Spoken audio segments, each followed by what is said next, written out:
ಆ ಹುಡುಗಿನ ಎಷ್ಟು ಪ್ರೀತಿ ಮಾಡಿದ್ದ ಅಂದ್ರ ಆಕೆನ ಬಿಟ್ಟಿರಕ್ ಆಗ್ತಿರ್ಲಿಲ್ಲ ಅವನಿಗೆ, ಅಷ್ಟು ಹಚ್ಕೊಂಡಿದ್ದ ಆ ಹುಡುಗಿಗೆ. ಆ ಹುಡುಗಿ ಹೇಳಿದ್ಲಿ, ನೀನು ನನಗೆ ಬಹಳ ಪ್ರೀತಿ ಮಾಡ್ತೀಯ ಅಂತ ನನಗೆ ಹೆಂಗೆ ಗೊತ್ತಾಗಬೇಕು. ಅವ ಹುಡುಗಂದ, ನೀ ಹೇಳ ಅದನ್ನ ತರ್ತೀನಿ ಅಂದವ. You just name it, I will bring it ಅಂದವ. ಹುಡುಗ ಏನಂದ, ನೀ ಏನಂತಿ ಅನ್ನೋ ಅದನ್ನು ತೊಗೊಂಬರ್ತೀನಿ ನಾನು, ಅವಾಗಾರ ನಿನಗೆ ಗೊತ್ತಾಗ್ತೈತಲ್ಲ ನಾ ಎಷ್ಟು ಪ್ರೀತಿ ಮಾಡ್ತೀನಿ ಅಂತ. ಅವಾಗ ಆ ಹುಡುಗಿ ಏನಂತು ಅಂದ್ರ, ನೀ ನನ್ನ ಮ್ಯಾಲ ಖರೇನೆ ಪ್ರೀತಿ ಮಾಡ್ತಿದ್ರ ನಿಮ್ಮ ತಾಯಿ ಹೃದಯ ತಂದು ಕೊಡ್ಬೇಕು ನನಗ ಅಂದ್ಲಕ್ಕೆ. ಅದು ಮುದುಕಿ ಹೋಗಿ ಗುಡಿಸಲ್ದಾಗ ಮುಕ್ಕೊಂಡಿತ್ತು. ಬಡವಿ, ಏನ್ ದೊಡ್ಡ ಮನೆ ಇರಲಿಲ್ಲ, ಗಂಡ ತೀರ್ಕೊಂಡಿದ್ದ. ಇದ ಮಗನ್ನ ಜೋಪಾನ ಮಾಡಿದ್ಲ, ಮಗನ್ ದೊಡ್ಡವನು ಮಾಡಿದ್ಲಕ್ಕೆ. ತಾನು ದೊಡ್ಡಕ್ಕೆ ಆಗಿದ್ದಿಲ್ಲ, ಮಗನ್ ದೊಡ್ಡವನು ಮಾಡಿದ್ಲು. ಮಧ್ಯಾಹ್ನದಾಗ ಮುಪ್ಪಾನ ಮುದಿಕೆ ಹೋಗಿ ಮಕ್ಕೊಂಡಿತ್ತು. ಇವ ಬಂದ, ಯಪ್ಪ ಊಟ ಮಾಡಿ ಏನ ಅಂತಂದ್ಲು. ಉಂಡು ಬಂದಿನ ಅಂದೇವ. ಇದು ಸ್ವಲ್ಪ ಮಕ್ಕೊಂಡಿತ್ತು, ಜಂಪ್ ಹತ್ತಿತ್ತು ಮುದುಕಿಗೆ. ಅಡಿಗೆ ಮನ್ಯಾಗ ಹೋದವನ ಒಂದು ಚಾಕು ತಗೊಂಡು ತಾಯಿ ಎದಿಗೆ ಚುಚ್ಚಿ ತಾಯಿ ಹೃದಯ ಮೀಟದ. ಆ ತಾಯಿ ಹೃದಯ ಕೈಯಾಗ ಹಿಡ್ಕೊಂಡು ಓಡೋಡಿ ಓಡೋಡಿ ಓಡೋಡಿ ಬರ್ತಿದ್ದ.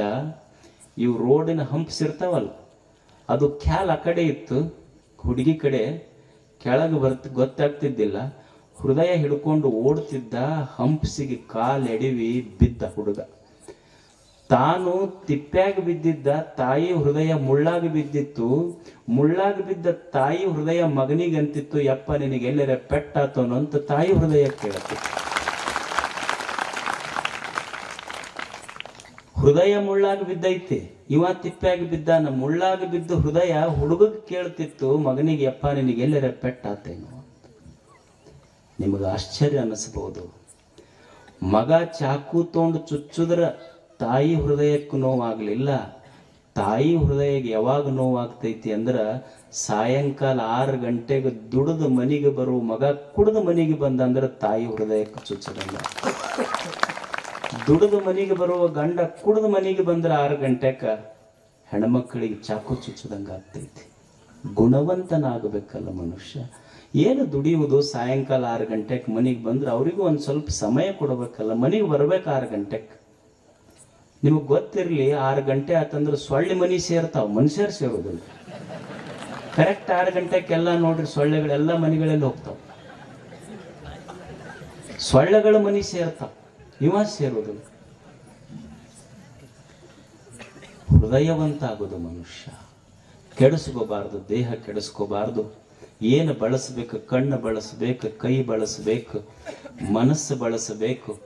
ಇದನ್ನೆಲ್ಲ ಬಳಸಬೇಕಲ್ಲ, ಜಗತ್ತಿಗೆ ಒಳ್ಳೇದಾಗಬೇಕು. ಇದು ಕೈ ಎಷ್ಟು ಅದ್ಭುತ, ಇದು ದೇವರು ಹೆಂಗ ಮಾಡಿಟ್ಟಾನ. ಸುಮ್ಮನೆ ಸ್ವಲ್ಪ ಕೈ ಬಳಸಿ ಬಿಟ್ರ ಏನೂ ಇಲ್ಲ, ಬಹಳ ಅಲ್ಲ.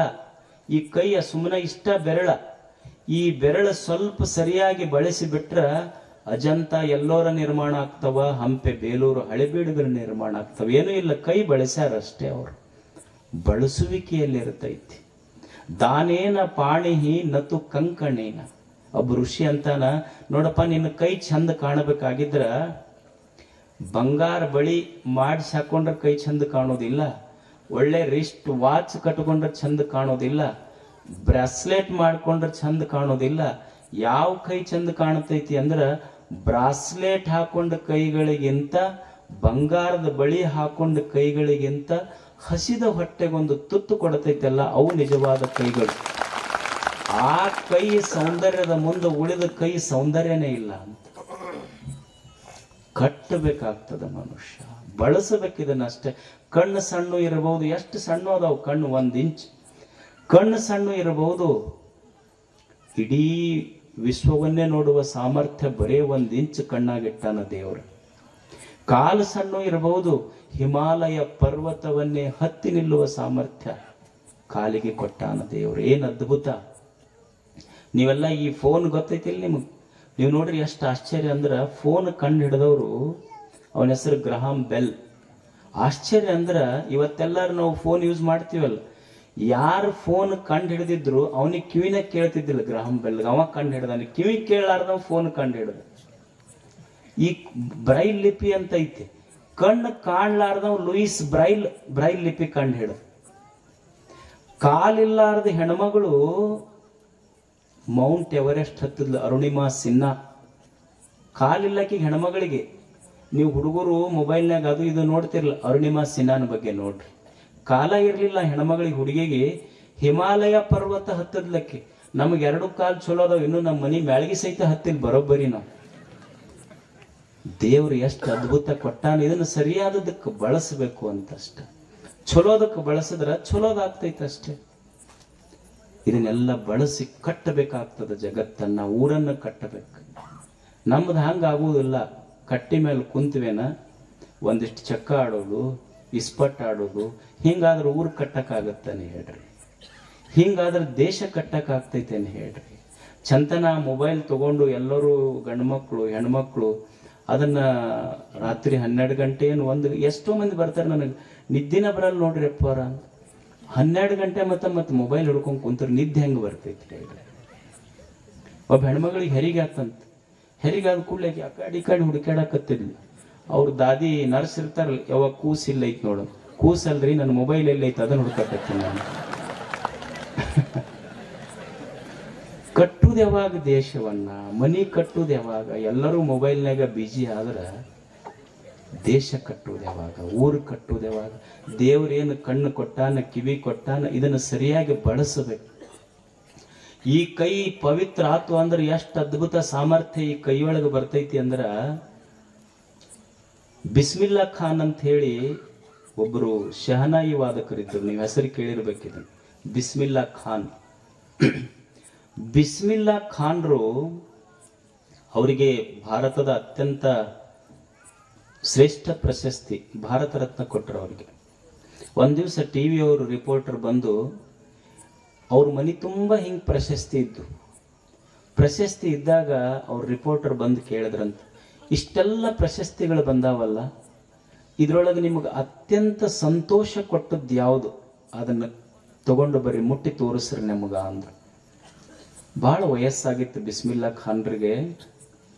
ಎದ್ದು ಹೊಂಟಿದ್ರು ಅವರು, ಜೋಲಿ ಹೋಗ್ತಿತ್ತು.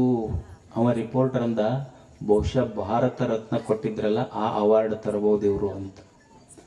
ಬಿಸ್ಮಿಲ್ಲಾ ಖಾನ್ರು ಭಾರತ ರತ್ನ ಕೊಟ್ಟಿದ್ರಲ್ಲ ಆ ಅವಾರ್ಡ್ ತರಲಿಲ್ಲ.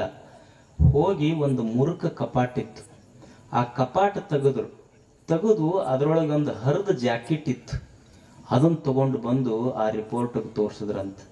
ಹಿಂಗೆ ಹಣಿಗೆ ಹಚ್ಕೊಂಡು ನಮಸ್ಕಾರ ಮಾಡಿ, ನನ್ನ ಜೀವನದೊಳಗೆ ಇದು ಅತ್ಯಂತ ಶ್ರೇಷ್ಠ ಪ್ರಶಸ್ತಿ ಅಂದ್ರು ಬಿಸ್ಮಿಲ್ಲಾ ಖಾನ್ರು. ರಿಪೋರ್ಟರ್ಗೆ ಆಶ್ಚರ್ಯ ಆಯ್ತು. ಅಲ್ಲ, ಪದ್ಮಶ್ರೀ ಸಿಕ್ಕೈತಿ, ಪದ್ಮಭೂಷಣ ಬಂದೈತಿ, ಭಾರತ ರತ್ನ ಬಂದೈತಿ, ಈ ಪ್ರಶಸ್ತಿಗಳು ನಿಮಗೆ ಸಂತೋಷ ಕೊಟ್ಟಿಲ್ಲ, ಯಾವ್ದೋ ಒಂದು ಹರ್ಕ್ ಜಾಕೆಟ್ ತೋರ್ಸಕತ್ತೀರಲ್ಲ. ಅವಾಗ ಇದೇನಂತ ಸಂತೋಷ ಕೊಟ್ಟೈತಿ ನಿಮಗ? ಅವಾಗ ಬಿಸ್ಮಿಲ್ಲಾ ಖಾನ್ ಹೇಳಿದ್ರಂತ ರಿಪೋರ್ಟರ್, ನೋಡ್ರಿ ಈ ಜಾಕೆಟ್ ಐತಲ್ಲ, ನಾನು ಬಹಳ ಸಣ್ಣ ಹುಡುಗಿದ್ದೆ, ಸ್ವಾತಂತ್ರ್ಯ ಹೋರಾಟ ನಡೆದಿತ್ತು, ಅಲ್ಲಿ ಒಬ್ಬ ವ್ಯಕ್ತಿ ಭಾಷಣ ಮಾಡಕ್ ಬಂದಿದ್ದ, ನಾನು ಶಹನಾಯಿ ಬಾರಿಸಿದೆ, ಶಹನಾಯಿ ಬಾರಿಸುವಾಗ ಈ ಜಾಕೆಟ್ ಹಾಕೊಂಡಿದ್ದೆ, ಅವ ನನ್ನ ಶಹನಾಯಿ ಮುಗಿದ ಮೇಲೆ ನನ್ನ ಬೆನ್ನು ತಟ್ಟಿ, ಈ ಜಾಕೆಟ್ ಹಾಕೊಂಡಿದ್ ನಾನು ಬೆನ್ನು ತಟ್ಟಿ, ಬಹುತ್ ಬಡಿಯಾ, ಬಹುತ್ ಅಚ್ಚಾ ಹೈ, ನೀನು ಬಹಳ ಚಂದ ಬಾರಿಸಿ ಅಂತ ನನ್ನ ಬೆನ್ನು ತಟ್ಟಿ ಹೇಳಿದ್ದ. ಅವ ಜಾಕೆಟ್ ಮುಟ್ಟಿದ್ದು. ಅಂಥ ವ್ಯಕ್ತಿ ಮುಟ್ಟ್ಯಾನ. ಯಾರ ಜಾಕೆಟ್ ಮುಟ್ಟಿದ್ರು ಅಂದ್ರ, ಇದು ಜಾಕೆಟ್ ಯಾಕೆ ಬಹಳ ಅಷ್ಟು ಪವಿತ್ರ ಅಂದ್ರ, ಪಾಕೆಟ್ ಇಲ್ಲದ ಗಾಂಧಿ ನನ್ನ ಜಾಕೆಟ್ ಮುಟ್ಟ್ಯಾನ, ಅದಕ್ಕಿದು ಇಷ್ಟು ಪವಿತ್ರ ಐತಿ ಅಂದ. ನಮ್ಮ ಯಾಕೆ ಕೈ ಪವಿತ್ರ ಆಗುವಲ್ಲ ಅಂದ್ರೆ, ನಮ್ಮ ಎಲ್ಲರೂ ಪಾಕೆಟ್ ಅದಾವ, ಎಷ್ಟು ಹಾಕಿದ್ರು ತುಂಬುದಿಲ್ಲ ನಮ್ಮ ಪಾಕೆಟ್. ನಮ್ಮ ಪಾಕೆಟ್ನಾಗೂ ಕೈ ಹೋಗ್ತಾವ, ಮಗ್ಲಿದ್ದವ್ರ ಪಾಕೆಟ್ನಾಗೂ ಕೈ ಹೋಗ್ತಾವ, ಎಷ್ಟಾದ್ರೂ ತುಂಬುವಲ್ಲು. ಮತ್ತು ನಾವ್ ಯಾರಿಗಾರ ಮುಟ್ಟಿದ್ರ ಅಷ್ಟು ಜಾಕೆಟ್ ಪವಿತ್ರ ಆಕ್ಕವನ್ ಮುಟ್ಟಿ, ನಾವು ಮುಟ್ಟಿದ್ರು ಹೋಗಿ ಜಳಕ ಮಾಡಿ ಬರ್ತಾರ, ಮತ್ತೆ ಕೋಡಿದು ಮುಟ್ಟತ್ ನನಗಂತಂದು. ಗಾಂಧಿ ಮುಟ್ಟಿದ್ದ ಅವನಿಗೆ, ಅವ ಭಾರತ ರತ್ನ ಪ್ರಶಸ್ತಿ ಬಂದಿದ್ದು ತೆಗೆದಿಟ್ಟಿದ್ದಿಲ್ಲ, ಹರಕ್ ಜಾಕೆಟ್ ಗಾಂಧಿ ಮುಟ್ಟಿದ್ದಕ್ಕೆ ಅದನ್ನ ಭಾರತ ರತ್ನದಕ್ಕಿಂತ ದೊಡ್ಡದು ಅಂತ ಜೋಪಾನ ಮಾಡಿಟ್ಟಿದ್ದ. ಮುಟ್ಟಿದ ಕೈ ಅಷ್ಟು ಪವಿತ್ರ ಇರ್ತದೆ. ಕೈ ಎಷ್ಟು ಪವಿತ್ರ ಮಾಡಕೋಬಹುದು ಮನುಷ್ಯ.